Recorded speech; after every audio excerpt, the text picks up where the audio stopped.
too? Yes. Yes. Awesome.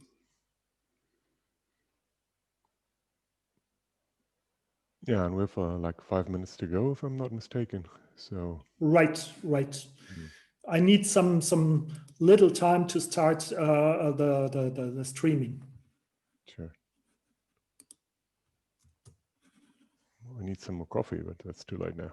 Yeah, take yourself a little coffee. Everybody on YouTube, we have another 5 minutes to go until the talk and the session of Ekke Gümbel. Be patient.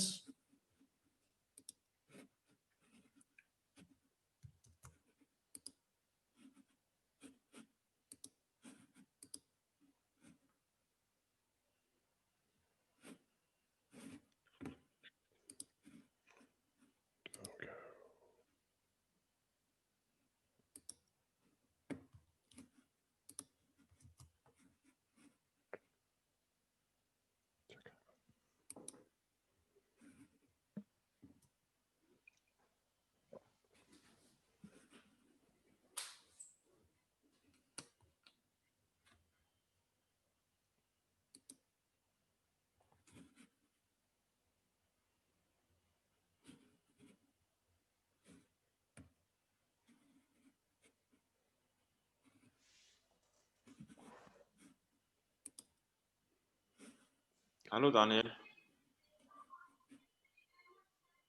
Wie geht's? Ja, ganz gut.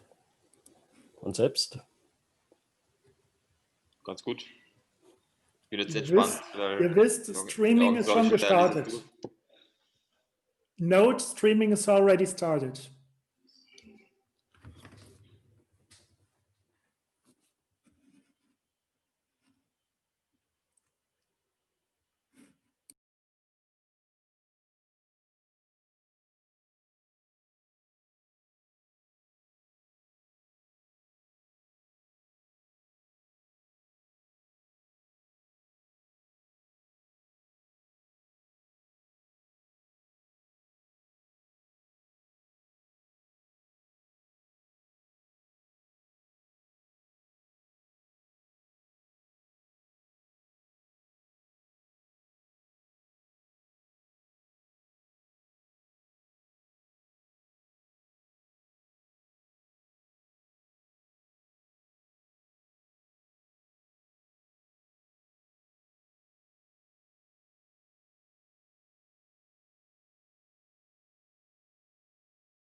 So, Peter, I'm back. If you got worried, it was just the fact that we talked about coffee. The addict in my body said, "Well, coffee, you need to get a coffee." So I did use the time wisely. Cheers, Ekke. Yeah, cheers. We will start in about 1 minute.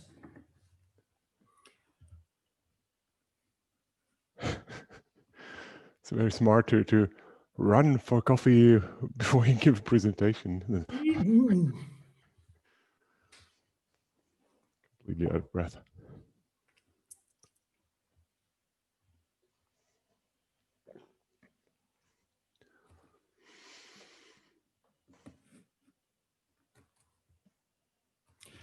Starting session recording now.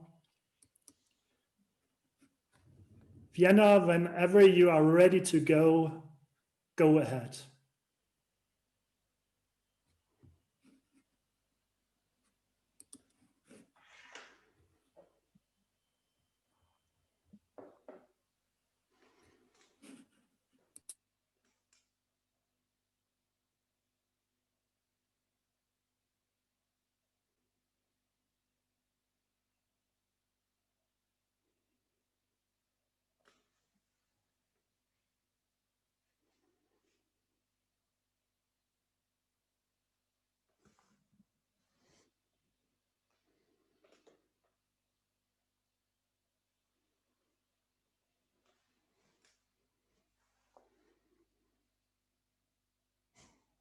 muted.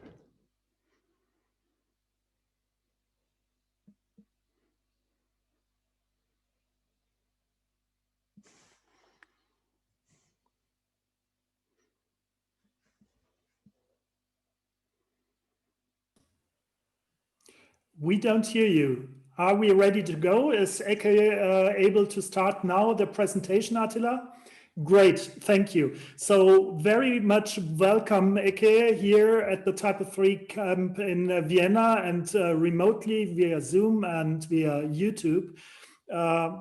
You're happily welcome and proceed with your session. Thank you very much. Okay, thanks, Peter. Thanks, Attila, even though we couldn't hear you. I'm glad to be here. Thanks for having me. What we want to talk about today is a thing called TYPO3 metrics. And that is basically a new initiative that has a little bit of history that I'm going to tell you about and has a lot of great ideas that I want to talk about. And I'm not sure what we're seeing now in the stream, whatever. And of course, it's a little bit of call for action. So let's get going. We don't have too much time. Oops. Let's get going. Chaka. Okay. So yeah, the usual 3 lines about myself. I'm based in Hanover, Germany. I'm with an agency that has been around in the TYPO3 world for basically forever, founding member of the association, etc. Myself, I've been involved from day one. I've been team lead for security for a while and other roles in the association or in the community. Today, I'm more active on the second product that we do. Somebody not muted there. That's called Mautic. It's marketing automation. It's very similar to TYPO3, and it's actually a really good match with TYPO3. So in our talk, before the talk, we had a lot of discussion back and forward about Mautic, and if that would have not been a great talk for day 2, for today too. I'm happy if you're interested in Mautic, do contact me. But today we're going to talk about TYPO3 and nothing else. So let's go. TYPO3 has been around for quite a while, and we all feel, wow, we're so cool, we're so great, still going strong. But are we really? We as agencies, we have a lot of bubbles. We are in our own bubble. We don't have a lot of insight in the entire market, but we have our own experience. And some feel this way, some feel that way. The truth is, we all don't know. At the General Assembly this year, we discussed, well, we touched on the point, how are we doing? And there are some data points like, how much money do we have in the bank? Or how, I don't know, how well is TYPO3 org doing in analytics, etc. But we don't have a lot of data. And so in order to make sure TYPO3 is an ongoing success, we not only need ideas and strategy, etc., but we also need data to begin with, to figure out where we need to improve. And on the other hand, we do need data to find out whether our actions are successful. So the question, how are we doing, is really moving me very much, because I love TYPO3. I just don't know for sure where is it going.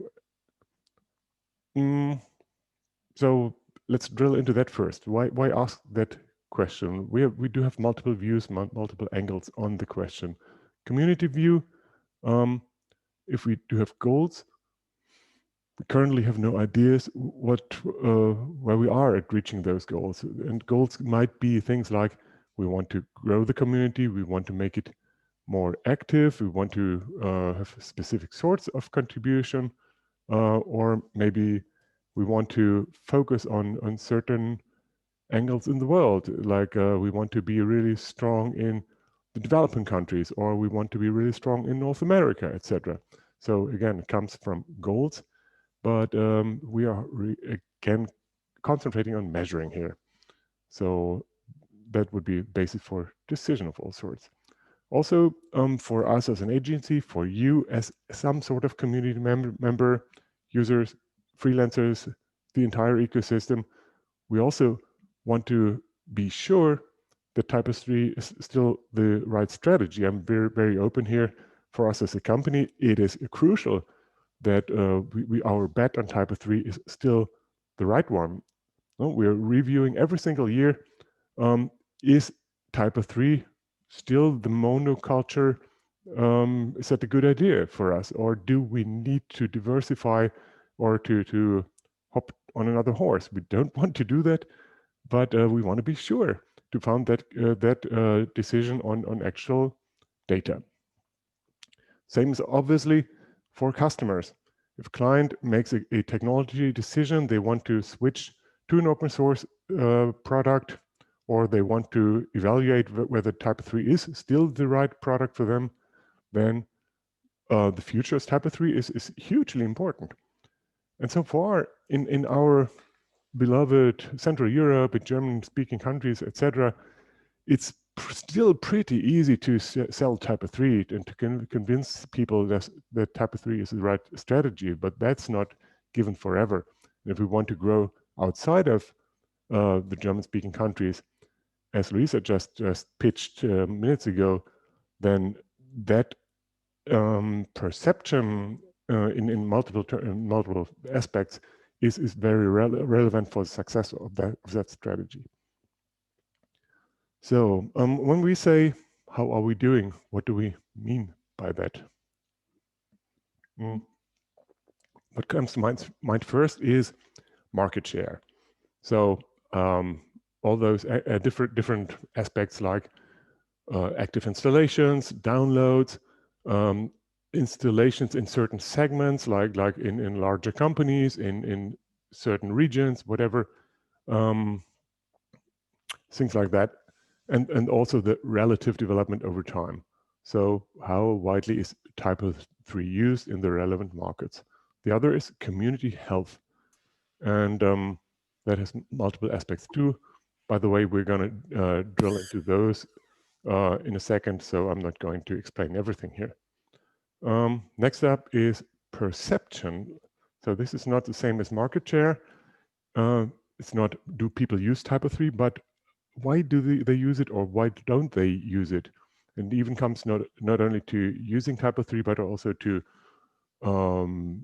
making an employment decision, like I want to start with a TYPO3 agency, or I better start with a XYZ Java agency, or you name it.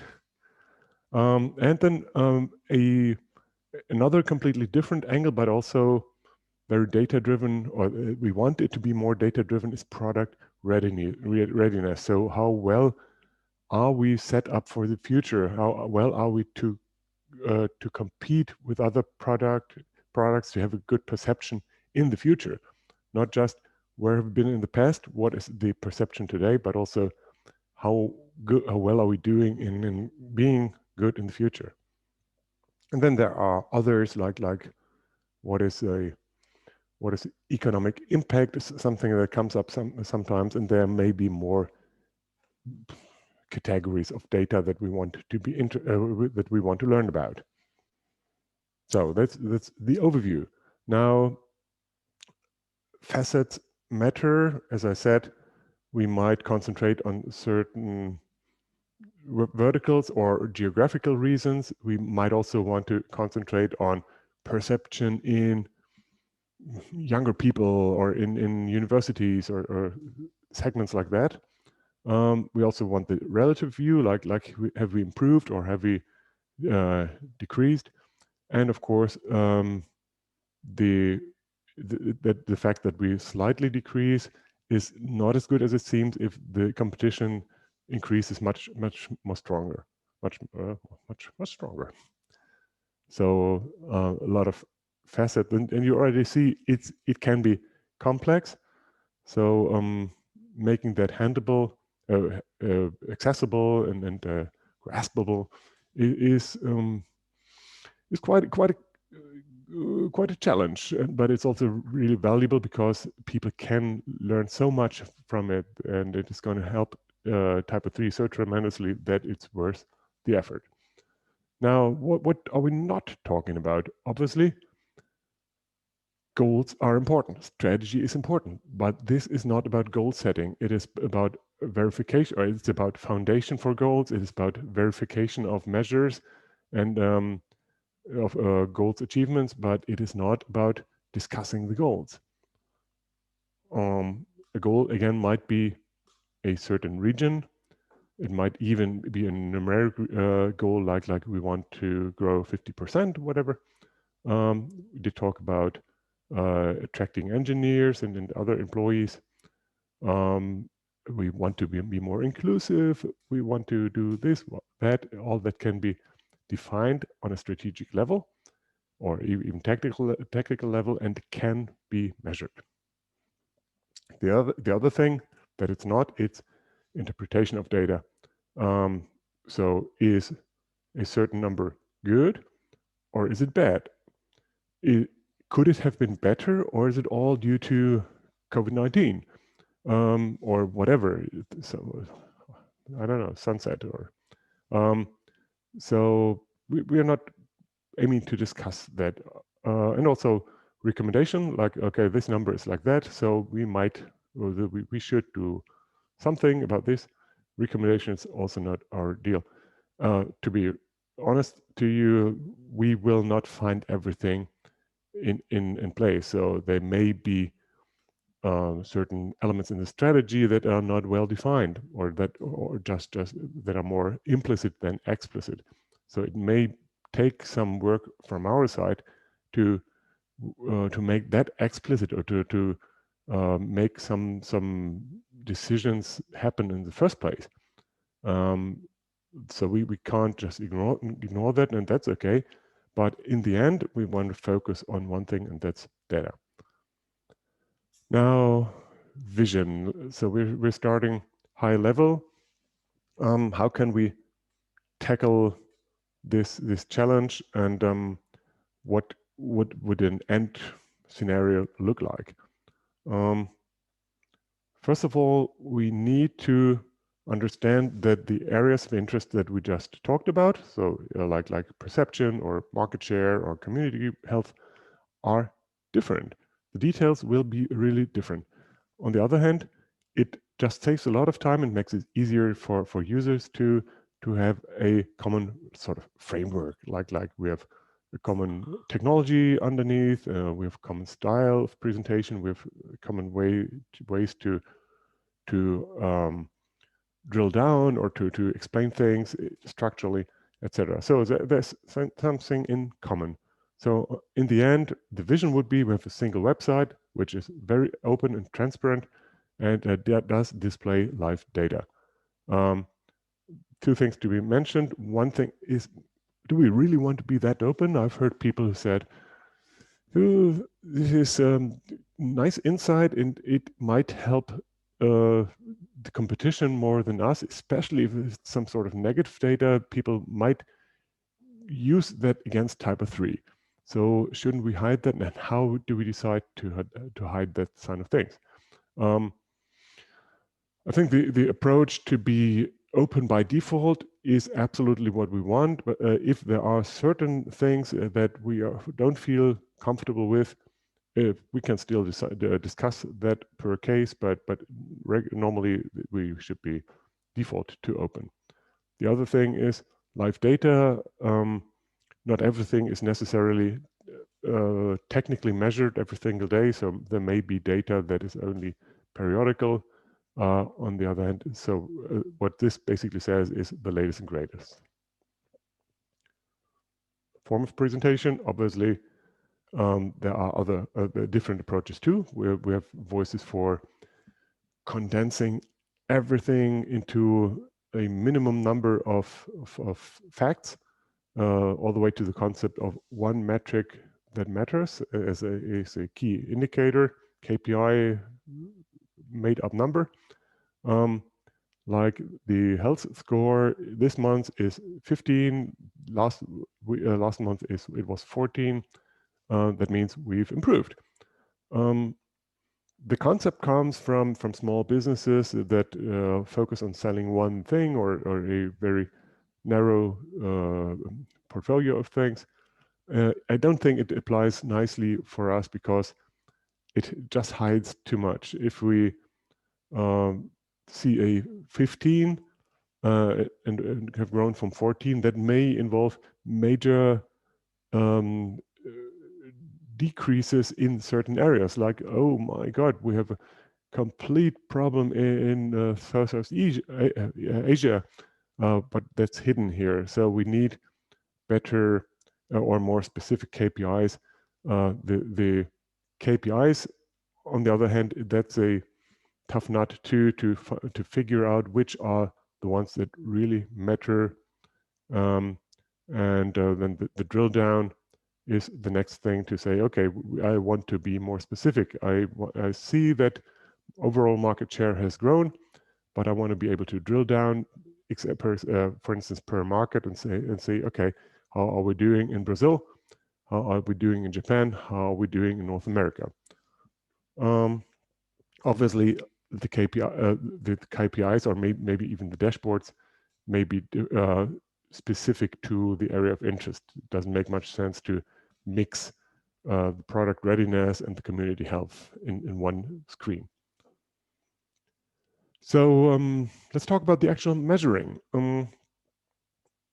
All those areas have common challenges, like what data points would we like to have because they matter. So underlying question is, what questions do we want to answer? And then how could we come up with data points to support that measurement? So that's really out of thin air. We would love to know how many people talked about TYPO3 in television in Indonesia. That's a nice wish, probably hard to find out. So the other question is, which of those data points are easily available? And what ideas do we have for the rest? So maybe we can come up with creative ways to get to those data points nonetheless, or we can come up with creative ways to replace those data points by others that help us answering the underlying question just as well, or as at least in the same direction. Now, the third thing is, what do we start with? Because from my words alone, you see, oh, this is such a bunch. It's so many things to consider, etc. So select and get things done is a very important concept here. Like what data points do we start with? How do we put them in relation? What are the actual KPIs? What numbers will be shown in the dashboard, which is just underlying numbers that we use for calculations? How do we display all that, etc.? This is another point, or a point where strong decision making comes into the picture. We are really changing the outcome by those decisions. If we select this number rather than that, if we call this a KPI and not that, if we have that sort of graphics rather than just pure number, we change the way people understand the data. So that's the way it is. There's no way around it. We just need to be aware of the fact that this is not objective science. There is subjectivity involved. And again, among the common challenges is the question, what is the strategy that we are trying to assist by giving input numbers or measuring success? The example, once again, what markets do we care about? If, let's say, Brazil is out of scope for the moment, or is not a priority, we shouldn't put energy into measuring Brazil if it takes extra energy. Good. So let's discuss the areas of interest in a bit more detail. Again, the one that's easily to understand is market share. And the most common approach here, aside from analytics, is crawling the web. And we have a great team that does exactly that for TYPO3. It's the TYPO3 version team. They have a public website. You can see a nice drill down into what version, what's the number of installations, but also what versions do they use, etc. And this crawler has a lot of option or a lot of potential for answering even more questions. So that's very cool, and I appreciate a lot that that team is completely willing to chip in their experience and their infrastructure to the metrics project or initiative. Then there are more ideas about market share. Of course, calling home has been discussed a couple of times, like TYPO3 could potentially tell a lot of insights to a central statistics server. And that sort of concept is done in many places. We're not intensively using that. They could be more like what are the extensions, what are popular settings, what are usage statistics, etc. There's a fine line, very obviously, between opt-in, opt-out, and between the data protection and the respect from the customer. So it's a technical option, but it needs a lot of thinking.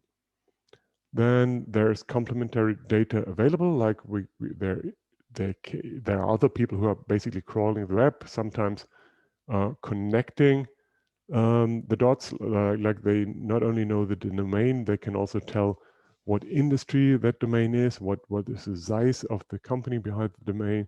So if you want to find out what is our market share in that segment, then domain is quickly at its limits. We need extra data, and that can be purchased and can be connected, or we skip that.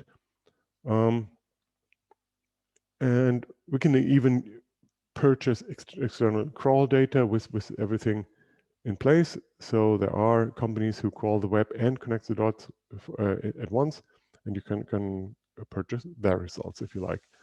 So no prejudice about which is the way to go. This is purely an enumeration of options and ways to go.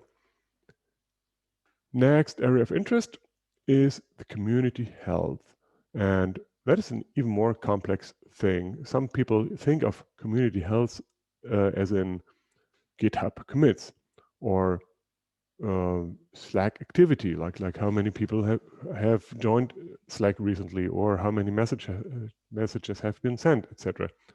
But there are so many other indicators about community health, and the fact that is the question that we're trying to answer here is, of course, the same for every open source community, and even in the non-technical area, they ask the same questions. And therefore, there is a Linux Foundation project, the Chaos project. It's a pretty new thing, but they are good people. They have a framework in place, not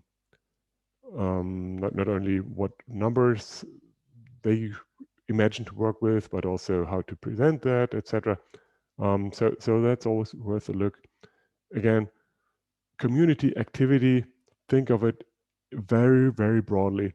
It can involve Facebook posts, it can involve meetups, and it can involve such a lot of things, and it also needs to be broken down into the segments that we care about. So that's community health. Perception, obviously very hard to measure technically.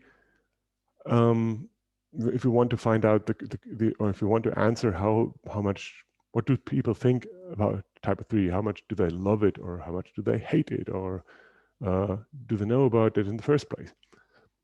So what we are talking about here is basically polls, and again, from different angles, we could poll existing users, even from within TYPO3. So if some editor logs into the backend, we may have the idea to present them with a questionnaire and say, hey, give us a quick star rating, or answer us one question, or here's a 20-page questionnaire, and then we give you an Amazon voucher if you fulfill all this.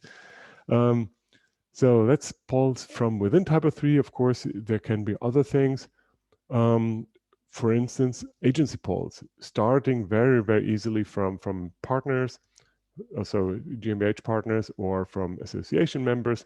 But we can go beyond that quickly and say, okay, if you are an agency, please give us your feedback, and even on a regular basis.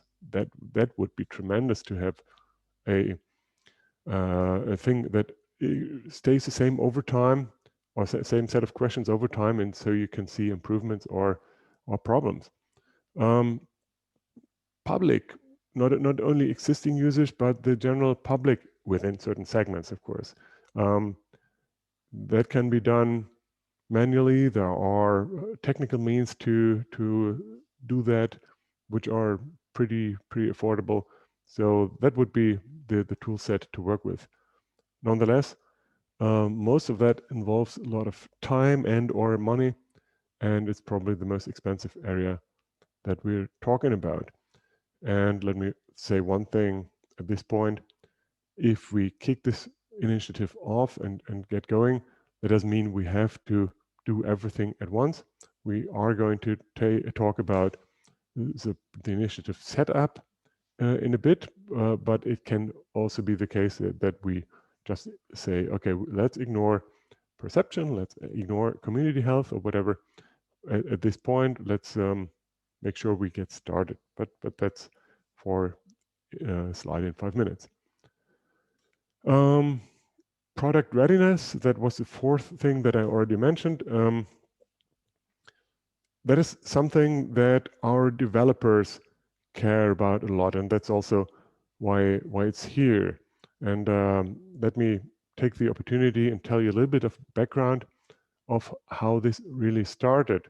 I already said we had in the Q&A of the TYPO3 Association assembly this year, we had a question about available data.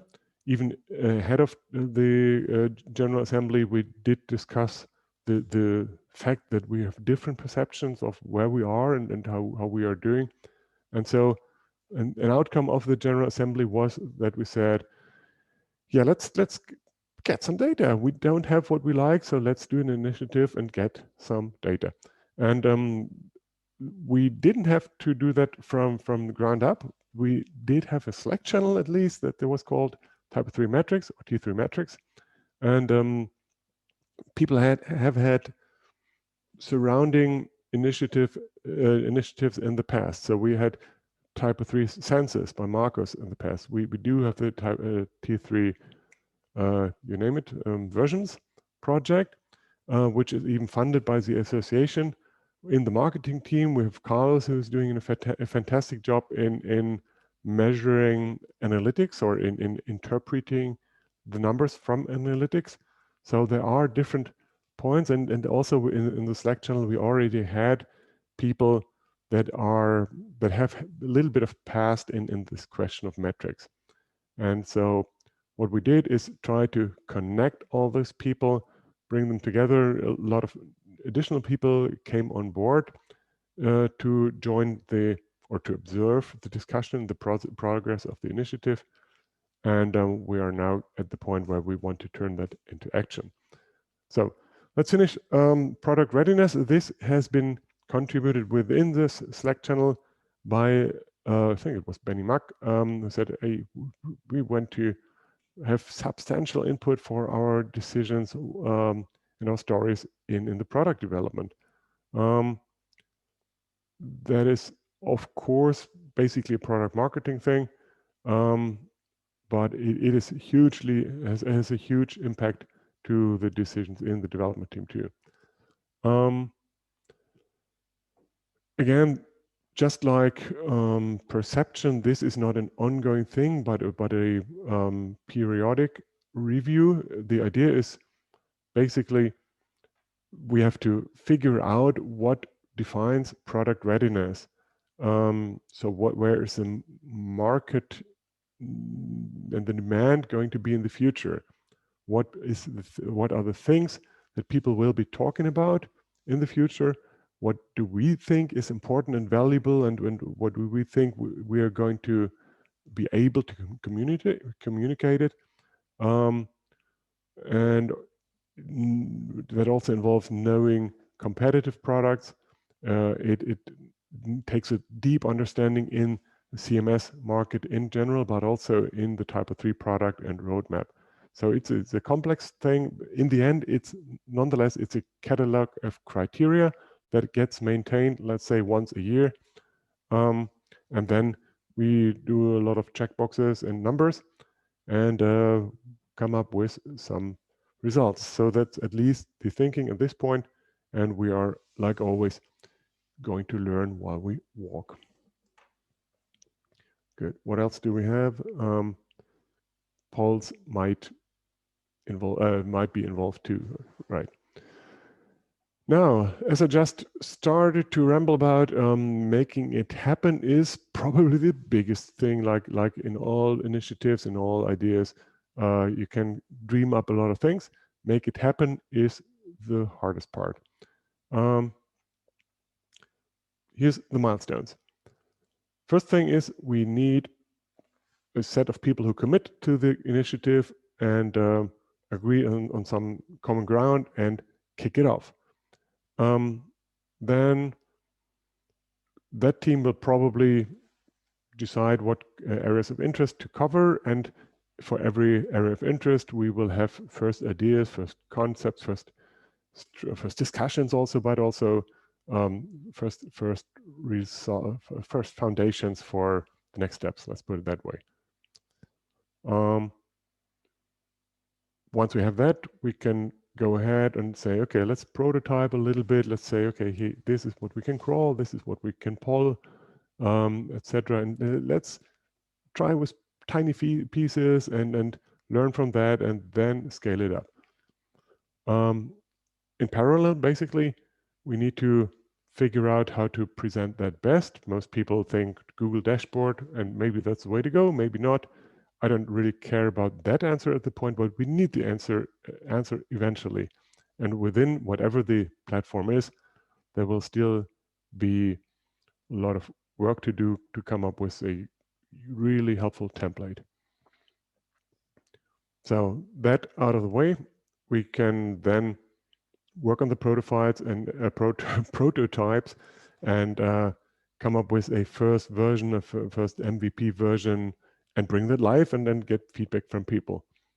And so once we have that milestone reached, then we can enhance and go ahead and get new people on board also. But once people understand better what this is about and how crazy valuable this is, we will surely have one or two new faces too.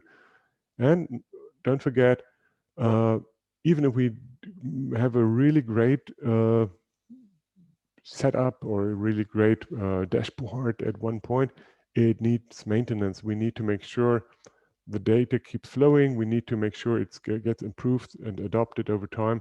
We need to make sure people get assistance if they have questions, etc. So not an easy thing, but a really well-defined thing, I believe, and I can't wait to see that outcome. At least the MVP live, and also from the content perspective, I'm so curious to see the numbers in many aspects. Not only market share, like how many installations do we have, but also how is it in certain regions, how is it doing over time in comparison to Drupal or whatever. I can't wait to see that really, and I think there's going to be interesting learnings, and there's going to be an interaction between results and strategies or measures. So the setup of the initiative, more specific, I think we need at least 2 people in each area of interest. If we have one area of interest or 2 not covered from the beginning, no problem. But eventually we do need that. Just as area of interest, we also need somebody in charge of the presentation and technical platform. So that should be in the hand of 2 people too.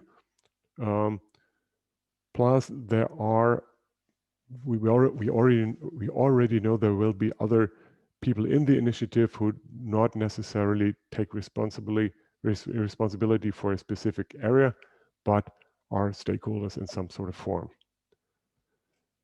So what to expect? This is what I expect the initiative to look like. I want a really tight timeline. So not like a chewing gum project that drags on for 3 years or 5 years. We will work in really small groups. So those area of interest teams will probably be the ones that really work together on a regular basis. And if we have 2 or 3 people, that's really easy, as opposed to the full team meetings, which will be in a kickoff, but then rather infrequently. And we also like to use the form of asynchronous meetings where people from all around the world can add their comments in Slack threads. And so we have a number of topics in Slack, and you can discuss each topic for for 24 hours or so. That ties back into the point that Luisa made, that we learned the hard way that online has some pros. So for instance, we have those people from Asia, from India, from North Africa, from North America, showing up, and they can join online because they don't have to travel, they don't have to bother with visa stuff, etc. But also, there's another issue, and that is time zones, and that's why we came up with the asynchronous meetings. That people, if we say, hey, let's do a meeting this morning, that always says this morning European time. We stupidly forget that our morning is not everybody's morning. So doing this asynchronously helps a lot to solve that issue. Yeah, and even more specifically, the kickoff that I mentioned has to be coordinated with the people that commit to the initiative, but I absolutely aim to do it this month and agree on a timeline with the team. So basically the call to action here for now is, if you are in any way interested in this approach, come to Slack, come to the TYPO3 metrics channel in Slack, join the channel. I will, like next week, I guess, do a poll in the channel for a date. We already did a poll for volunteers and said, okay, who of you would like to work on what area of interest or on the dashboard area? So we do have volunteers already. The teams are not completely staffed. So my big wish for today is that if any of you would be interested in joining that team for a limited time and putting some of your valuable time into bringing TYPO3 forward on this level, I'd love to see some of you show up and discuss your ideas and discuss how you can help specifically. And we can always adjust things to your needs, of course. So please do show up if you consider being a part of it. There's no commitment in it at this point, but do show up. Okay, so that's it for the moment. Thank you very much for listening. I hope there's a couple of questions in the chat. I don't see too much at this point. Maybe from Vienna. Thank you, Eckart. And I'm calling Vienna. Are there any questions from Vienna? Thank you very much. So, do we have questions? Maybe I have one question. Do you already have people for your initiative team? Yeah, the one thing that is in the top of people's mind is market share. So we do have a lot of people who say, "Yeah, market share is my thing." For community, there's one. For the others, there's none so far. So if you care about the community, if you have any sense about community, or if you want to learn about community health, that's a perfect option. For instance, if we start with just there's two, I'm already very happy. If we start with just market share, that would be too little for me. And the other thing, the other area is the dashboard or the infrastructure and presentation team. It's no big deal. It's pretty common. People do have dashboards everywhere in online marketing. So if you can spend a little time in helping the initiative on the dashboard side, that would also be appreciated. Okay, thanks.